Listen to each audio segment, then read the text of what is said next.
Нека разберем малко повече за историята на тигрите. Тук сме с Влади. Откъде дойде идеята за характерите на тигрите? Характерите на тигрите дойде спонтанно.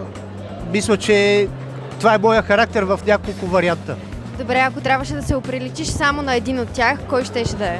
Ами, не знам, защото винаги по принцип съм весел, жълтия е веселия, зеления е на парите, винаги съм правил неща, които са свързани с пари, как се казва, синия е на идеите, винаги съм бил креативен, лилавия е на новите технологии, винаги съм обичал новите технологии, така че не знам, не мога да се спра, заради това са четиримата.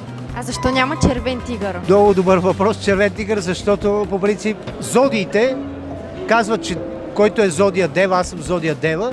По принцип моите цветове са зелено, синьо, лилаво и жълто. И заради това няма червени, или че не обичам червения цвят. Аз съм Да, точно. Да. Добре, а колко време отне идеята да се реализира до края й? 1 година, 2, нещо такова. Първо започнах от дрехи, направих си така скици на тигрите, след това доста се промени за 1-2 години, да го кажем.